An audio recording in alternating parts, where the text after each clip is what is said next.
question though. Absolutely. I'm a little irritated with God. Yeah. My brother died 4 months ago.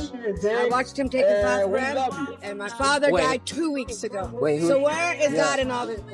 That the simplest explanation is, there is no God. No one created the universe, and no one directs our fate. Where is God in your system of the universe? Where is God? God is not here, Reese. I think God is fake news. Purpose wasn't about trying to make people good or to improve people or to fill people with love. The purpose was to save people. Save us from himself. Well, let me say something that you might not like. I think all four of you know that God really exists. Deep down, I think you do know. Okay, relax. Okay, let's go ahead and calm down. There's always that floating question of where is God? You know what I mean? I'm not here to debate. I'm here as someone who is not a storyteller. I'm not creative. It's like what better way to go back and to also talk about this Jesus basically, and to see what kind of stories he's been building up with people today. So I am interviewing about 3 people who are all on different levels. We have Mason, who is beginner. He is somebody who I'm dating. He is someone who I am close to. Then we have my sister and my father. They are intermediate and as well as advanced. So my sister intermediate, my father advanced. To see what their life looks like mentioning Jesus Christ. You know, is there a curiosity? Are they a follower? Are they somebody who they don't like him? I don't know. I did all ask him the same questions. Who is Christ to you? What was the first time you even heard of his name? What was the decision you made after praying or following him? What is it like now after? To start at the beginning, I would like to paint a broader picture by starting at the introduction of somebody who may not know everything yet. Where do I start though? What was the question? Oh my God, bro. So before Christ, I was working at Best Buy. I did not really believe in him at the time. And then when I met him was when I started hanging out with my girlfriend before we were dating. Okay. We started talking about Christ more, and it kind of opened me up more. And then I was smoking a lot. My mindset was just, I'm gonna work at Best Buy my whole life. And I did pray, this is like way before Best Buy, but to be in a relationship with someone because my current one was not good and it was awful. And I said, I don't care how long it takes. I'll wait. A few weeks before, still smoking. And then my girlfriend before we started dating. Also my soon-to-be girlfriend at the time. Okay. She brought him up. I was like, whoa. I thought it was weird, a little intimidating at first because it was just something I wasn't used to.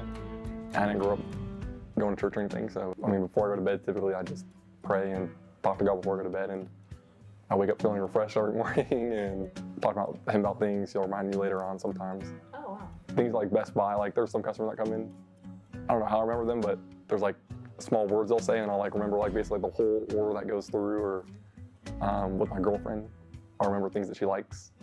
There's like small hints that just kind of get picked up, and then I'm like, oh, thank you. Just smoking a lot, I would forget like everything. I would forget my whole week. You'd ask me like what I did like 5 hours ago, I'd be like, I don't know. So this was like a kind of thing where you just want to try? Yeah, kind of like more test it out. Okay. And then when I tested it out, it kept getting better and better and better as the more you tested it out? The more I tested it out. Oh, okay. So I started believing more further down the road. I'm halfway through to my degree, and I have an internship. Look at that! So doesn't it go intermediate and then final? Idea of Christ, and then I'll go into how did you accept that? Oh, do I start? I grew up with God in the household, very young age. I just always knew that he was there, but I don't think I fully understood it until I had cancer at the age of 5. Realizing like, okay, after cancer that it was stage 4 and that I should have been dead. There was always prayer, always went to church. Like he was just always there. Born and raised in the church culture. And the thing is, when it came to Christ, it was like what peer pressure is to like teenagers. That's what Jesus was growing up. Like if you wasn't saved, then you was out. I remember supposedly walking the aisle and accepting him, you feel me, at the age of 8. It wasn't until I was in my 20s to where that's when Jesus came in. Because the life that I now have, I was raised in a statistical black setup. So statistically, either I should be in the grave or I should be in jail, or I should have been in jail under the grave. In other words, I came up in an environment, my religious environment was to do all this stuff to control God. So you had to pray a certain amount of times, you had to read the Bible a certain amount of times. I always saw God as a genie that I rubbed so that I can get the result or the outcome that I needed. And it got to the point to where none of that worked. And so it's kind of like, he was like, either get to know me or not. But what I'm not gonna do and what we're not gonna do is make this superficial. Lots of us just struggle because it's all like mental. Like you really have to look inside a lot of things. So it's not just like the blessings that he gives you at the end or what comes out of it. It really is a lot of reflection and things you have to learn about yourself and that you have to be vulnerable about with him to be closer to him and like in your relationship with him. I did not expect for him to go back in my trauma, to go back in my past experiences, to go back to the hood, to go back to those things that basically in so many ways I identify with and define me.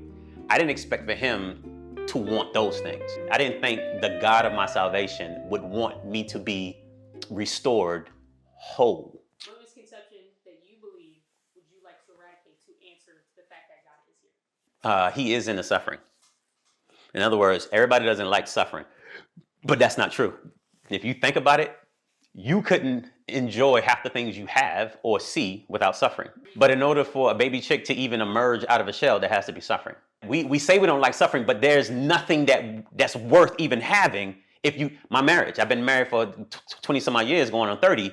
If it wasn't for suffering, I wouldn't even appreciate her. I hate the fact that I was touched as a child. I hate the fact that I was, abused as a child. I hate the fact my neighborhood was so threatening as a child, right? The measure of praise and thanksgiving and gratitude comes out of my mouth when God tells me to do something. It came because I know what it is to be hungry. Because I think there's a reason for everything, and then you should explore, okay, how did I get my rent money? The doctors who worked on me, I'm looking at the camera, but the doctors who worked on me saying, I don't know how you made it. I don't know how you made it. And then I look at my parents like, I don't know how you made it. Like then I'm like wondering, then how did I? Like the doctors freaking worked on me. And I know all these people who have helped me and they don't know how I came out of it. Yeah, get out of your bubble. Get out of your echo chamber. I mean, if it ain't there, then you ain't gonna find it. But if it is there, surprise, you feel me? Okay. Yeah. All right. Some people expect him to show in big miracles or crazy sporadic fantasy type ways, but the basis of this video is storytelling. All of our stories are different, which makes them so unique, which is why I favor this video, because it's so powerful and moving to hear what people think of Christ. If you still have that burning question if he's not present or not, then go ahead and ask him that question and look forward to the answer that he's going to give you. I don't know where to start. I can't remember. Oh my God! I was just walking on the side of the street and I got kidnapped. Now I'm in the basement. I get fucking on camera. You're not on camera. Thinking there's all these lights and there's the camera. Are you serious? What?